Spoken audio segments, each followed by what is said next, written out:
Right now at 5, we are tracking Hurricane Irma, a powerful storm that is gaining strength tonight.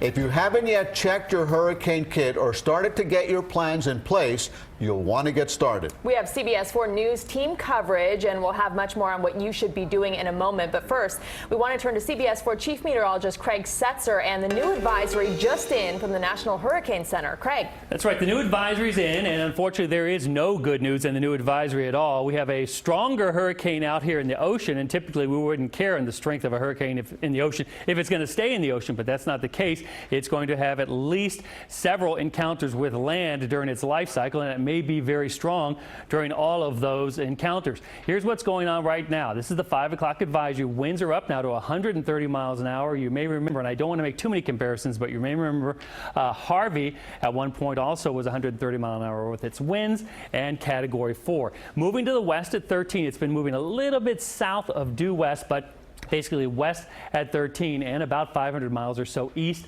of the northern Leeward Islands there.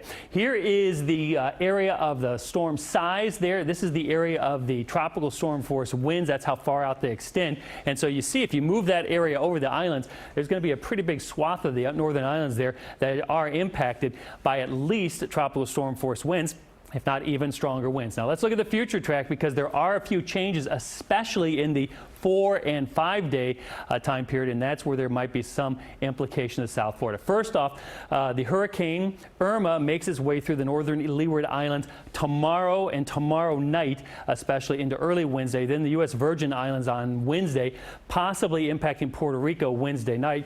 Thursday, possibly impacting the Dominican Republic as well as Haiti, then the Turks and Caicos. Here is the Thursday afternoon time frame, and then into the Friday time frame there, and eventually the Saturday time frame, which is right here. Now, if you watch this very closely, you may have noticed that earlier the 5 a.m. and the 11 a.m. advisories had that center point further to the south. It has moved north now because all the computer models, which I'll show you in a second, have also shifted to the north. I'm going to say this every time you watch me. The cone tracks where the center is expected to be.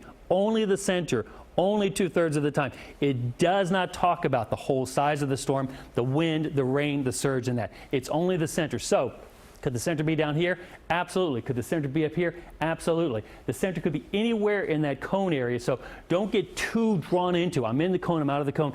In the big picture, if you're in the cone or near the cone, it matters because the storm is going to be so close. Now, here are the models, and here's why we're paying very close attention. I talked about this last week, talking about it still. Many of the models are very closely grouped together, which means we have relatively high confidence that the models will probably do a pretty good job with the system as it moves to the west there. This is the Saturday time frame here. The two models that I want to bring out are the European and the GFS model. The GFS model, this is the one last week, if you were watching, went way out to sea. Remember, it's way north of the Bahamas, between Bermuda and the Bahamas. Look where it is today. It's forecasting on Saturday the hurricane to be in that general area. That's also very close to where the European is. This is Saturday. Now, as we go into Sunday, the storm is forecast to move west, but at some point make a turn to the north. Does that turn happen to the east of us? That'd be bad for the Bahamas, not as bad for South Florida. Does the storm go further to the west and then make a turn? Bad for the western half of Florida. Maybe still kind of bad for South Florida. Does it go into Cuba and weaken a bit? That's a possibility.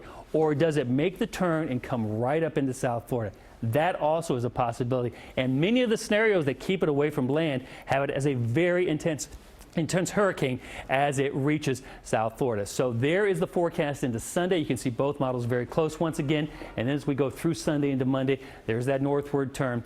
Obviously something that we are paying a great deal of attention to. And because the forecast is for a rather intense hurricane, we need to prepare in a way that we probably haven't prepared in years.